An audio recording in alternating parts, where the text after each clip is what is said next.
Bom, vamos lá, então. Nossa aula de número 5. Antes da gente começar, só recapitulando, né, nossa caminhada até aqui, a gente começou lá na primeira aula falando da educação na antiguidade clássica, Roma, Grécia. Depois falamos sobre a Idade Média, né, educação na Idade Média, educação muito centrada na questão religiosa. Terceira aula foi quando a gente chegou falando do iluminismo, renascentismo. A educação começa a ser vista como algo que movia a sociedade, né?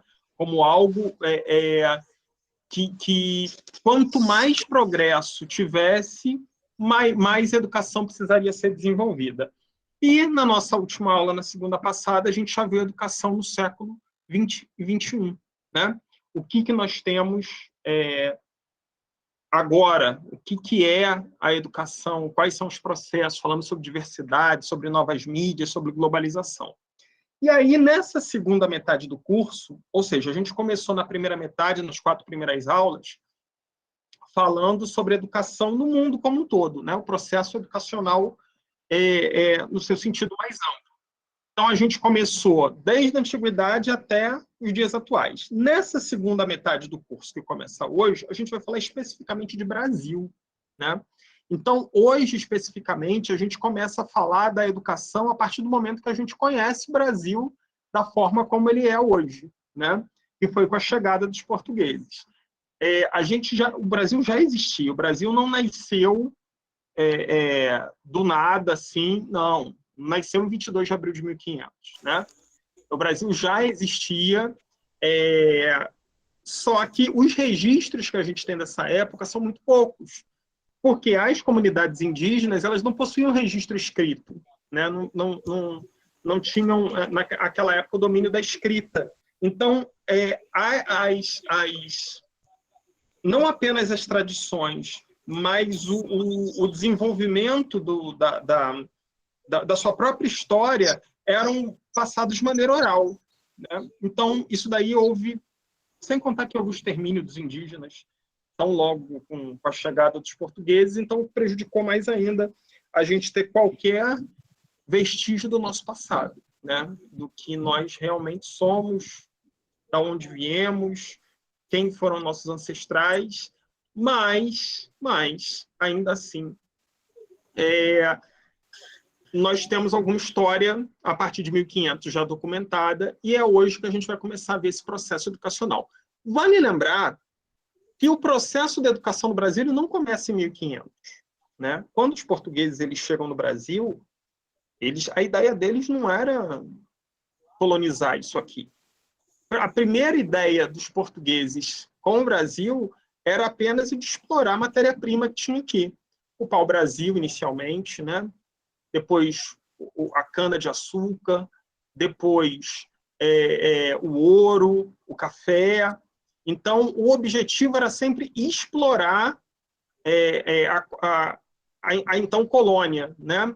O objetivo não era colonizar, o objetivo não era construir cidades, pelo menos o objetivo inicial. Depois, com o passar do tempo, com o perigo dos piratas, né? Com o perigo da Espanha, então eles passaram a colonizar com o objetivo de quê? De defender a sua terra, né? De defender suas posses. Mas o objetivo não era desenvolver aqui uma sociedade, cidades. Infelizmente não era. Então, por isso, a gente teve um atraso gigantesco para esse desenvolvimento. Tá bom? Então, deixa eu compartilhar aqui a tela com vocês.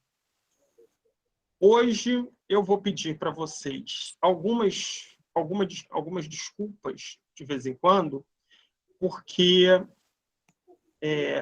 eu vou precisar interromper a aula durante alguns minutinhos para atender a porta, porque eu tive um vazamento aqui na cozinha de casa e o rapaz já veio aqui consertar. Então, espero que ele não faça barulho para atrapalhar a nossa aula. Mas, daqui a pouquinho, eu vou precisar atender ele. Tá bom? Ok, professor. Já estão conseguindo ver aí, né? Calma aí, gente. Deixa eu Já. só lá abrir rapidinho, 2 minutos.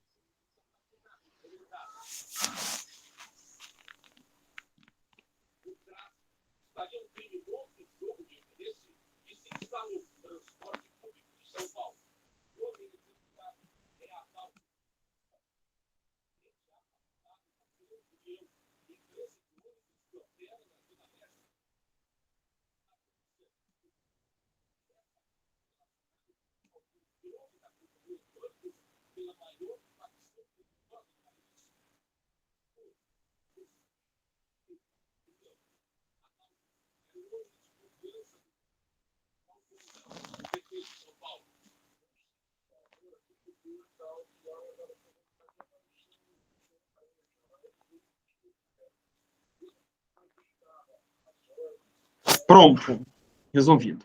Vamos lá, gente, vamos começar. Então, percebam que a gente vai falar da educação no Brasil colônia e no Brasil império, né? Como eu estava falando para vocês, nós tivemos um processo com os portugueses que não tinha um objetivo inicial de colonização. O objetivo era de exploração. Essa colonização ela veio depois movida por diversos outros motivos que não os mais nobres, né? Entre eles a da defesa do patrimônio deles, que eles viam o Brasil como um patrimônio. E aí, como que começa a educação no Brasil? Ela começa através dos jesuítas, né? Nós falamos lá, se eu não me engano, na segunda aula, quando a gente falou da Idade Medieval, a Companhia de Jesus, a educação centrada na igreja, né? Então, foi através dos jesuítas que a educação começou a se desenvolver aqui no Brasil. Então, a Era das Navegações mudou os rumos da história europeia ao introduzir no imaginário da época a noção de que havia um novo mundo para além das fronteiras conhecidas, repleto de riquezas naturais e culturas que nunca haviam travado contato com a religião cristã. A exploração desses territórios e a cristianização desses povos apresentaram-se como prioridades para as potências europeias do século XVI. Então, você imagina, você tinha uma Europa totalmente católica, religiosa, cristã, e você descobre, de uma hora para outra, que o mundo não se resumia só aquilo ali, só aquilo ali que você conhecia. Existiam muitos outros lugares que eles nem faziam ideia, né? E que eles estavam conhecendo, que eles estavam descobrindo. E aí, qual era o objetivo? Descobriram que esses lugares também tinham pessoas que nunca tiveram contato com nenhum tipo de religião cristã. E isso era uma possibilidade para que eles fizessem a cristianização desses povos. Então, o objetivo deles era esse também. Era ocupar para cristianizar esses povos. Catequizar. Né? As dificuldades com o modelo de capitanias hereditárias levariam ao estabelecimento do governo geral em 1549. Então, vamos fazer aqui um rápido resumo da história. Brasil, os portugueses chegam ao Brasil em 1500. Inicialmente, a ideia deles não era colonizar nada, era só tirar matéria-prima. Só que tinha o perigo dos piratas. Aqui era um território português, então precisaria que tivesse alguém fiscalizando. Para isso, o que o governo de Portugal fez? Né? Ele dividiu o Brasil em capitanias, em 6 marias, em pedaços chamados capitanias hereditárias porque elas passavam de pai para filho. Né? E cada uma dessas pertencia a alguma pessoa, né, que estava como dona daquele espaço e tinha entre as suas obrigações cuidar dele. Isso era uma maneira de quê? De tomar conta, para que não houvesse invasões. Só que esse modelo não funcionou. E aí, quase 50 anos após a chegada dos portugueses, que é estabelecido o governo geral. Qual era a ideia do governo geral? Era centralizar a administração do novo território. Né? Você tinha um governo para toda aquela região. Ao longo do século XVII, ocorreria uma expansão da colônia, enquanto expedições oficiais ou particulares, conhecidas respectivamente como entradas e bandeiras, buscavam escravos indígenas, produtos silvestres conhecidos como drogas do sertão e metais preciosos. O que aconteceu? Quando os portugueses chegaram, o que foi a região que foi inicialmente ocupada foi o litoral. Né? Porque o interior do Brasil tinha uma mata muito densa, tinham diversos indígenas em grandes quantidades, né?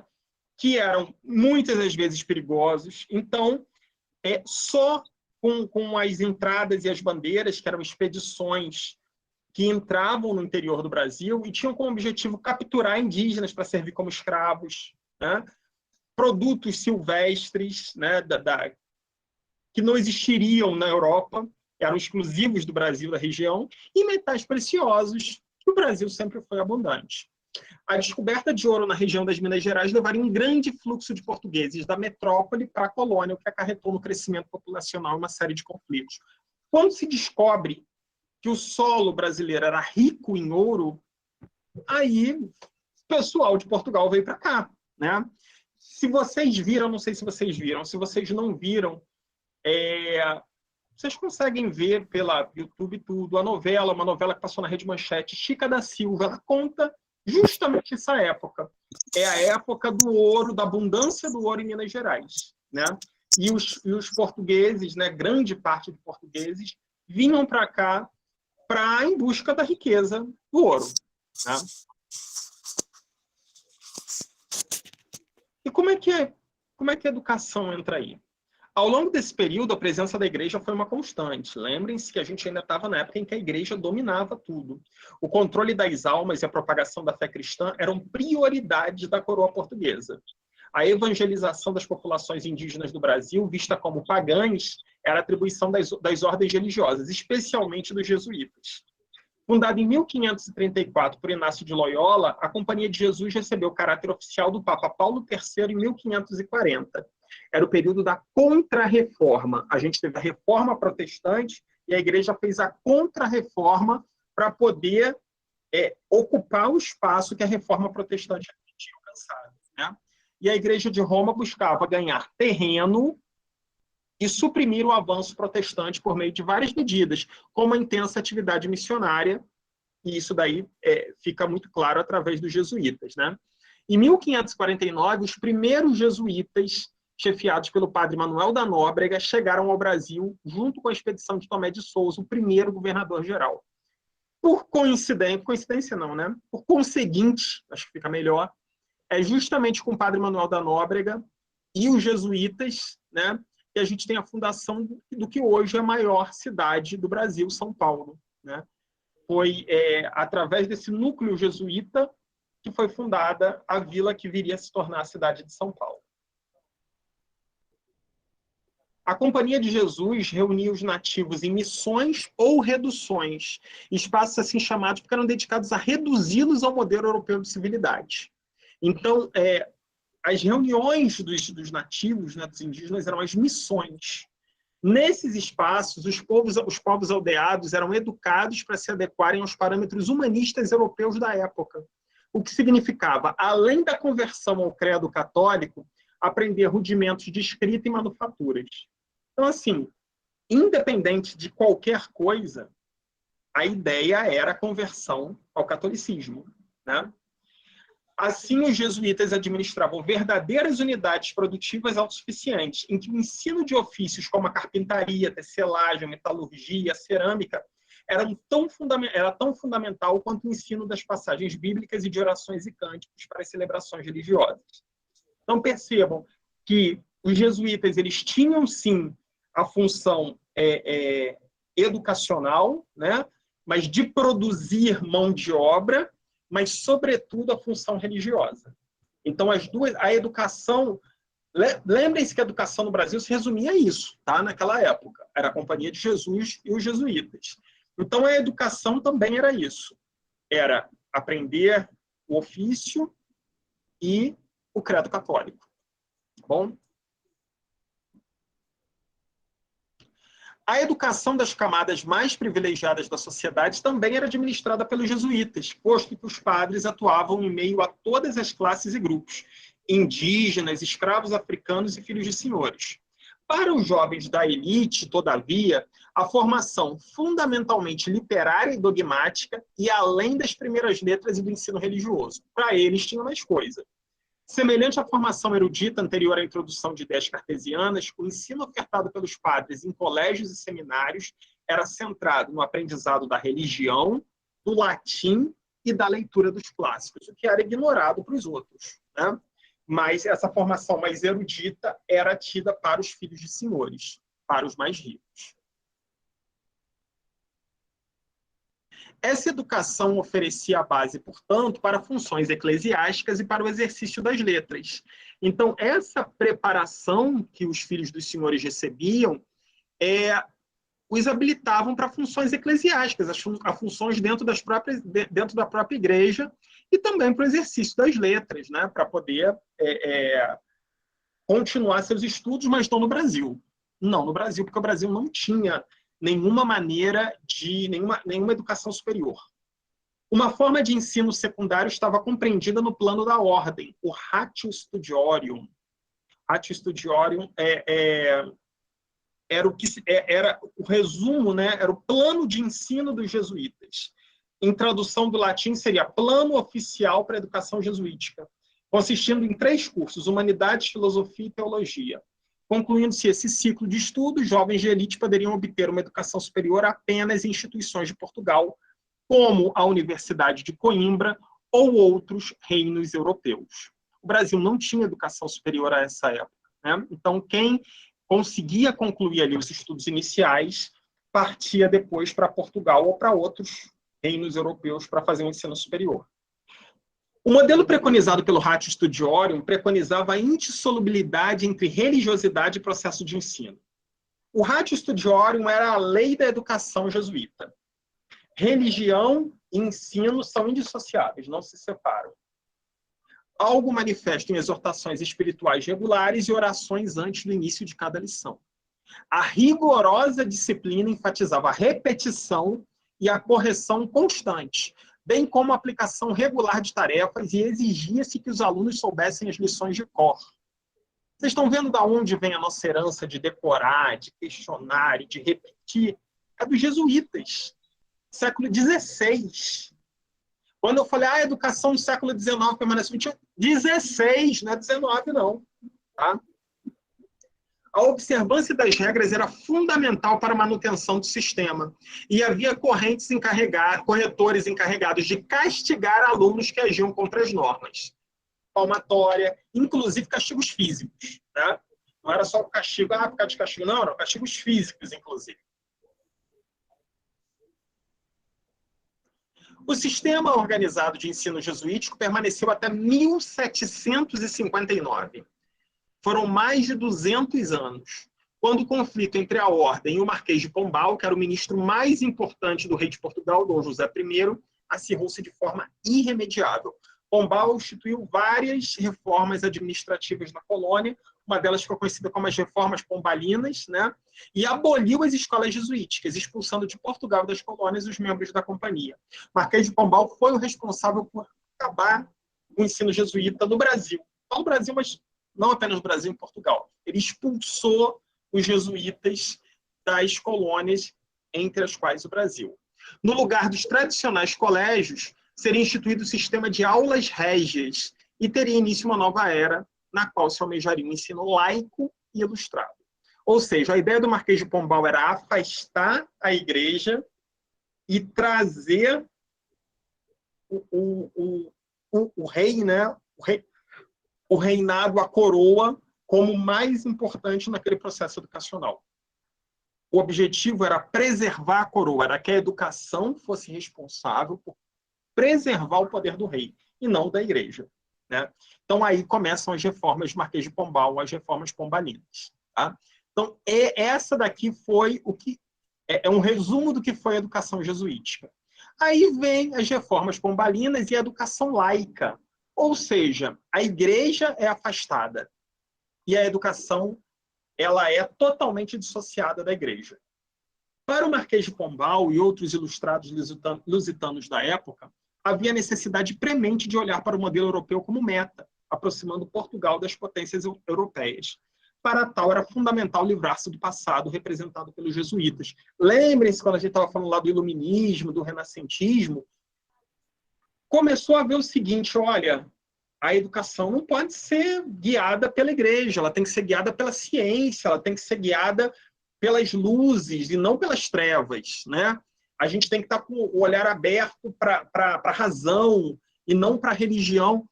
E com isso estava acontecendo nos outros países europeus, nas potências, Inglaterra, França, Alemanha, e aí Portugal não queria ficar para trás, né? E com isso começam as reformas pombalinas. Primeiro ponto, os jesuítas tinham que ser excluídos, porque eles eram a representação da educação como domínio da igreja, né? Portanto, havia naquele contexto uma compreensão de que Portugal era um estado retrógrado e carecia de reformas intensivas a fim de acompanhar seus vizinhos. Como vimos anteriormente, os projetos nacionais de desenvolvimento descritos pelos gênios europeus em ascensão deram grande ênfase ao impacto da educação sobre a configuração do Estado. A educação ajudou a moldar as grandes nações. A partir do momento em que elas se afastam da igreja, elas passam a ajudar a formar o que seriam essas nações, esses grandes estados, né? E esse era o objetivo de Portugal também, não ficar para trás. Na educação, o principal efeito do pensamento do Estado seria o clamor pelo ensino laico e público, desvinculado da influência poderosa. Considerava-se potencialmente perniciosa e obscurantista das autoridades eclesiásticas. Então, assim, primeiro ponto, a gente tem que tirar a igreja de lado. O pensamento liberal coincidia com os interesses da burguesia em ascensão na Europa do século XVIII, interesses que, em grande parte, se chocavam com os tradicionais valores aristocráticos e eclesiásticos, que constituíam a base sobre a qual se assentava o antigo regime. Então, assim, quem dominava as sociedades naquela época eram os aristocratas, né? Que eram os filhos dos filhos dos filhos, e aquele poder vai passando de pai para filho, e os eclesiásticos, os religiosos, né? Os padres, os bispos, o poder estava na mão deles. Essa Europa do século XVIII, ela muda um pouco o eixo, porque o poder sai da mão desse pessoal e vai para a mão da burguesia, para aqueles que fazem o dinheiro, né? E aí, com isso, muda a chave da sociedade, muda a chave da educação também. A educação é um reflexo da sociedade. E a gente vê isso ao longo dos tempos, né? Assim, a prioridade de ilustrados como Pombal era constituir um Estado cuja força residia em uma elite financeira e liberal e não aristocrática ou sacerdotal.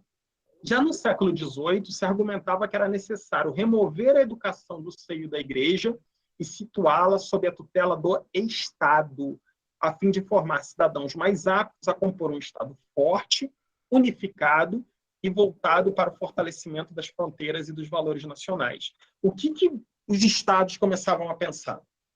Nós precisamos formar as pessoas para que o nosso Estado fique mais forte, que ele saia fortalecido, e não que ele saia diminuído, né? Então, com isso, eu preciso tomar o poder da igreja e passar a eu, Estado, controlar a educação.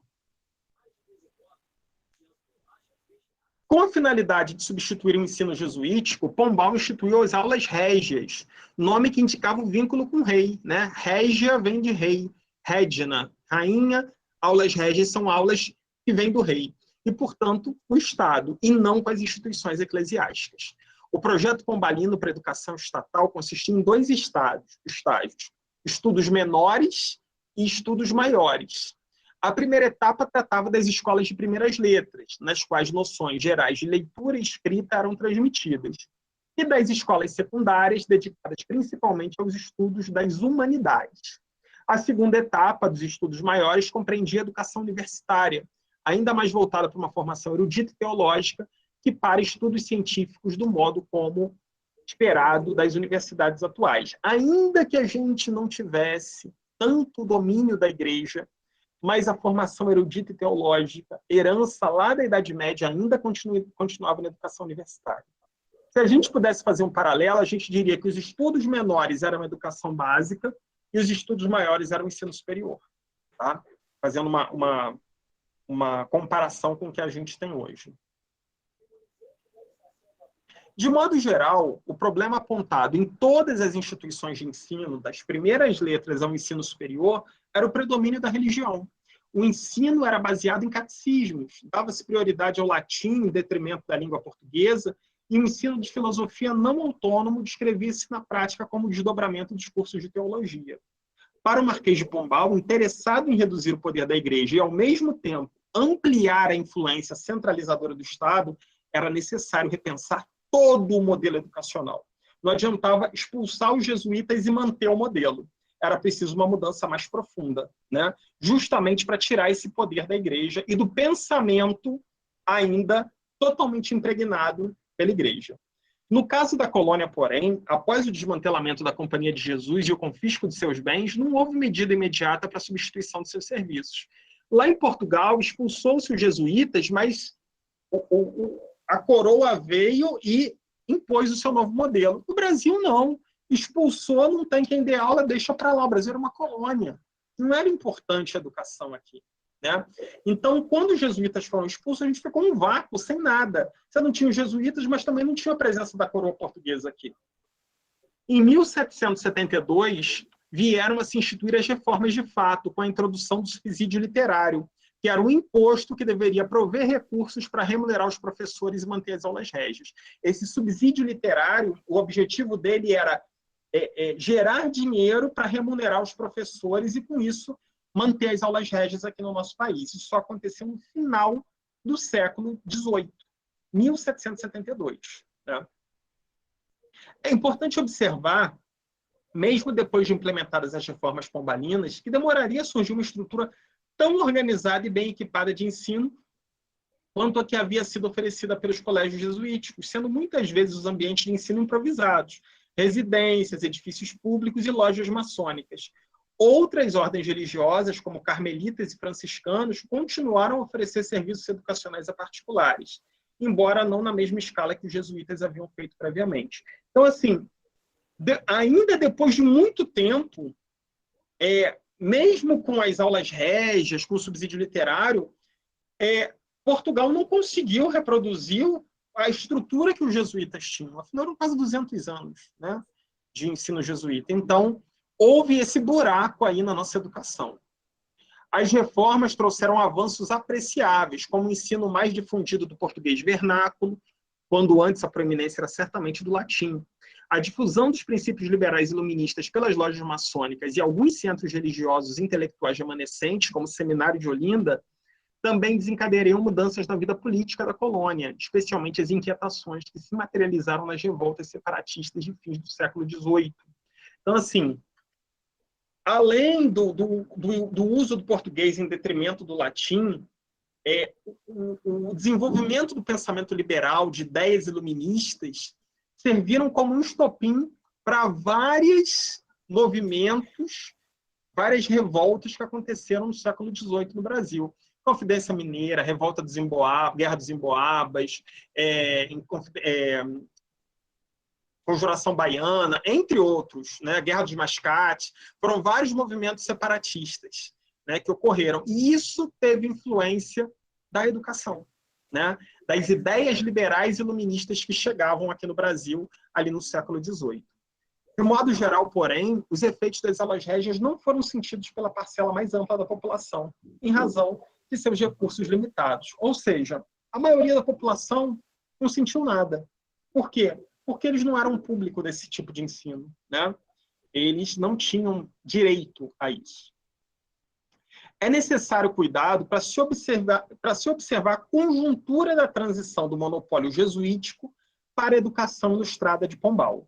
Se, por um lado, a visão pessimista aponta para um desmonte das instituições religiosas bem organizadas dos 2 séculos anteriores, o que é verdade, né, seguido de uma substituição insuficiente, por outro lado, é importante observar que os parâmetros educacionais jesuíticos estavam, em muitos sentidos, em descompasso com o pensamento dominante e as ambições nacionalistas e econômicas da época. Era um pensamento da idade medieval ainda, né? Seriam necessários ainda muitos anos para que os planos mais amplos e compreensivos de educação pública fossem estabelecidos no território brasileiro, o que apenas ocorreria de forma mais clara após a independência em 1822. E aí a gente começa o Brasil Império, né? O Brasil deixa de ser uma colônia de Portugal e ele passa a ser um país independente. E aí sim a educação ela passa a ser vista de uma outra maneira. De uma maneira maravilhosa? Ainda não, mas totalmente diferente do que a gente vê na colônia, né? Então a gente começa a ver as bases para o que a gente tem de educação pública hoje nascerem ali com a independência. Mas antes da gente falar da independência, a gente tem que falar como foi esse movimento que gerou a independência, né? Em 1808, a corte portuguesa se estabeleceu no Brasil, né? Como assim? A corte portuguesa veio para o Brasil? A gente já estudou isso várias vezes, né? Na escola, aula de história. O que aconteceu? Toda a realeza de Portugal fugiu de Portugal. Porque Napoleão Bonaparte estava na iminência de invadir Portugal e, com isso, ia depor o rei. E Portugal passaria a ser domínio de Napoleão Bonaparte. Então, qual foi a ideia? Fugir. Todos vieram para o Brasil, e com isso eles mantiveram a coroa, né? Em 1808, a coroa portuguesa se estabeleceu no Brasil. O Império de Napoleão atingiu o auge de seu ímpeto expansionista, e a coroa lusa começou a se sentir pressionada a se aliar aos franceses contra a Inglaterra. Com o auxílio dos ingleses, a realeza portuguesa se retirou para a colônia, que passou a ser o núcleo dos domínios lusos. Então, assim, durante praticamente pouco mais de 10 anos, né, o centro da coroa, a capital do reino, deixa de ser Lisboa e passa a ser o Brasil, especificamente o Rio de Janeiro. Com o estabelecimento do príncipe regente Dom João VI no Rio de Janeiro, diversos avanços tiveram lugar, como a inauguração de manufaturas, a abertura dos portos, a queda do pacto colonial, que permitia à colônia apenas manter relações comerciais com a metrópole. Existia um pacto colonial. O Brasil, enquanto colônia de Portugal, só podia fazer comércio com a metrópole, com Portugal, com nenhum outro país. E com a chegada da corte aqui, o pacto colonial caiu. E o Brasil pôde começar a fazer comércio com a Inglaterra, com vários outros países, principalmente a Inglaterra, que era a grande potência daquela época, né? E sem contar os inúmeros benefícios que a chegada da família real trouxe, né? Ou alguns estão aí até hoje. O Banco do Brasil vem daquela época, né? A gente tem a urbanização, principalmente no Rio de Janeiro, bibliotecas sendo abertas, e foi uma aceleração desse processo de desenvolvimento, a chegada da família real ali no início do século XIX. Eventualmente, as tensões políticas em Portugal levariam ao retorno de Dom João VI à metrópole, deixando seu filho, Dom Pedro, como regente. Dom João, então, já tinha virado rei, né? Ele era regente, porque a mãe dele, que era a rainha Dona Maria, era louca, né? Estava impossibilitada de assumir a coroa. Com isso, Dom João vira rei, logo depois da morte da mãe, e as tensões em Portugal já conseguiu se reorganizar, fizeram com que Dom João retornasse à metrópole, retornasse a Lisboa, e deixando aqui o filho, Dom Pedro, como regente, né? Em 1822, Dom Pedro, então, se torna Dom Pedro I, quando declara a independência do Brasil e transforma o Brasil em um império, né? O Brasil foi o único país das Américas que, quando se tornou independente, não se tornou uma república, se tornou um império, né? Em 1822, o príncipe tornou-se Dom Pedro I, ao declarar o Império do Brasil como uma unidade política independente de Portugal, o que viria a ser reconhecido como legítimo pela coroa portuguesa em 1825, 3 anos depois apenas, né? O ambicioso projeto nacional do Império Brasileiro envolvia, dentre outras coisas, um sistema nacional de educação pública, o qual seria, porém, preterido em favor de outras prioridades da nação emergente, como a consolidação da economia. O Brasil tinha acabado de nascer, né? A ideia inicial era um sistema nacional de educação pública, mas tinha tanta coisa para fazer que, desde aquela época, então vamos deixar a educação de lado, vamos pensar em outras coisas, né? E assim começa a nossa tragédia. O resultado dessa desconsideração com a educação, né, foi um cenário de poucas escolas, geralmente instaladas em prédios pouco adequados para o número de alunos que precisavam ser atendidos. Isso era especialmente grave em decorrência de favorecer-se no Brasil, no período, o método do pedagogo britânico Joseph Lancaster. Lembra que a gente falou de Lancaster na penúltima aula do método, né, de Lancaster? Como é que era esse método? Era um ensino mútuo, né, ou monitorial. O método Lancaster era pensado para atender ao maior número possível de alunos pelo menor custo. Haja vista que o professor passava a lição aos alunos mais adiantados, que então atuavam como monitores, auxiliando os que apresentavam maiores dificuldades com o conteúdo ensinado.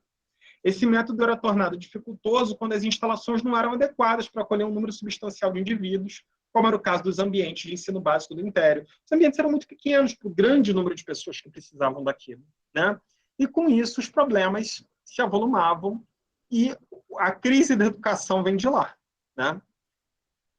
Embora a Constituição de 1824, que foi a nossa primeira Constituição, garantisse um ensino primário, universal e gratuito, a Lei de 1827, que tratava das condições para o ensino das primeiras letras, deixava o encargo da primeira instrução para as províncias, cujas finanças eram frequentemente deficitárias para suprir o ensino em ampla escala. Ou seja, a Constituição de 1824 fala que o ensino público era gratuito e universal, ensino primário. Só que 3 anos depois, a Lei de 1827, que tratava das condições ali para a instituição do ensino primário, falava assim, ó, quem vai pagar são as províncias, só que as províncias não tinham dinheiro. Então, não acontecia, né? Além dos edifícios inadequados e das condições políticas desfavoráveis, deve-se observar ainda que o Brasil contava com poucos professores, que frequentemente não dispunham do preparo técnico para lecionar suas disciplinas em profundidade. Não tinha ensino superior no Brasil. Como é que a gente ia formar professores? Então, às vezes, eles não tinham nem a formação adequada para isso, né?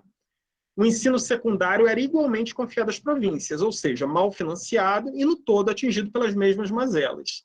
O caráter do curso secundário era essencialmente propedêutico. A gente já falou isso lá na Idade Medieval, né? O que é o ensino propedêutico? É aquele que ele tem como fundamento preparar para um passo seguinte, né? Ou seja, dirigido para o ingresso no ensino superior, não havendo preocupação com a formação integral ou mesmo erudita do aluno. Havia cursos técnicos e normais, que eram os cursos que eram dirigidos para a formação dos professores, mas estes atingiam poucos alunos e muitas vezes dispunham de poucos professores em instalações inadequadas. Principalmente no Brasil, do tamanho que é. Imagine, né? Como é que isso aconteceria? Não acontecia. Então, a gente ficou aí o século XIX praticamente patinando em questão de educação. Uma forma relativa de centralização se deu com a fundação do Imperial Colégio de Pedro II, em 1837, colégio que existe até hoje, né? Situado na capital, então, Rio de Janeiro, buscava imitar os liceus franceses da época, sendo destinado a oferecer a preparação acadêmica fundamental para os filhos da elite do país, antes de seu ingresso no ensino superior, e constituir o parâmetro a ser seguido por outros liceus do país. Então, o colégio, hoje, o Colégio Pedro II, né, ele existe até hoje, é um colégio tradicionalíssimo, disputadíssimo para se entrar, tem processo seletivo, né? É um colégio que está sob administração federal, né, um colégio federal, é um dos poucos colégios do Brasil, se não o único, agora a minha dúvida, mas acho que é o único do Brasil que a rede federal é composta, inclusive, por educação infantil, né? Porque a gente tem educação infantil no Pedro II.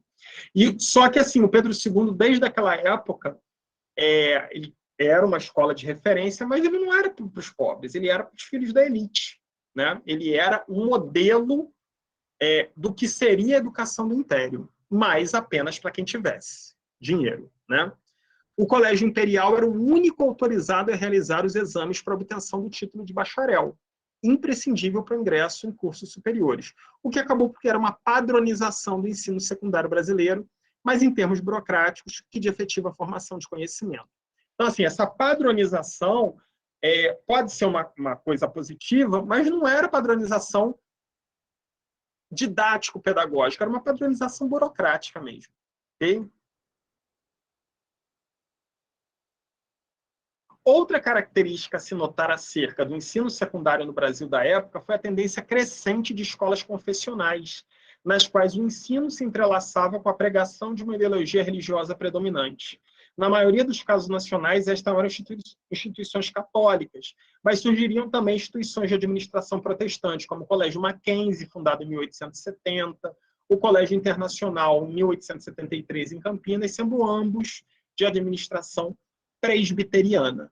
Então, assim, as instituições religiosas começaram a montar seus colégios. As católicas tinham vários, né? Escolas católicas, São Bento, Santo Agostinho, Santo Inácio, eram instituições mantidas pela Igreja Católica, mas também as denominações protestantes também tinham suas instituições, começando a surgir ali no final do século XIX.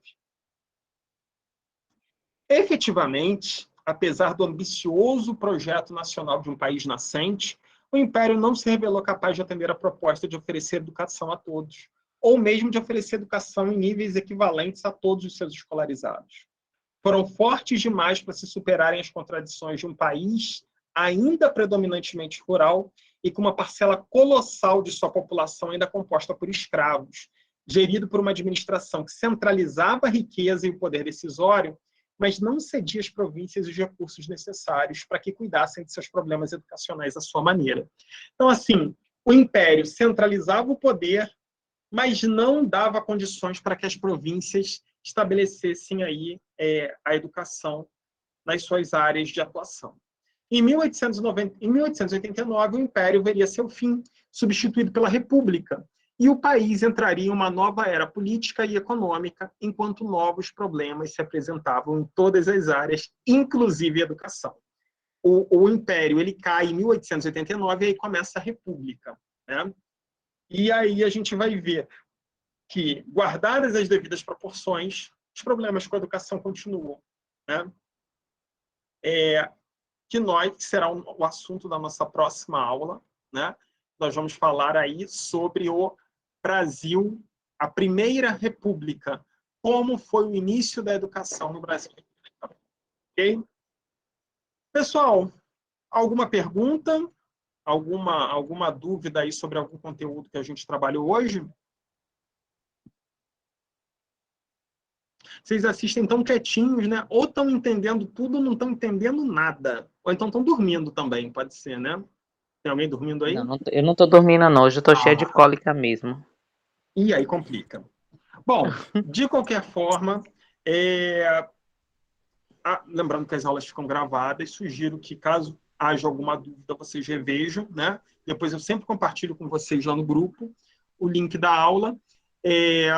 Na próxima segunda-feira, dia 27, a gente vai falar da educação na República, né? A Primeira República, logo após a proclamação, em 1889, os golpes, tentativas de golpe, o Brasil começa a parecer um pouquinho do que é hoje, e como que a educação foi tratada. Esse daí vai ser nosso próximo assunto, ok?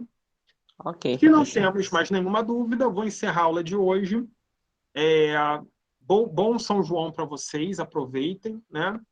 Mas aproveitem, mas com moderação, porque segunda-feira a gente tem aula, tá bom? Boa noite, professor. Obrigado. Não vão exagerar no licor. Boa noite. Tchau, gente. Boa noite. Ok, professor. Tchau.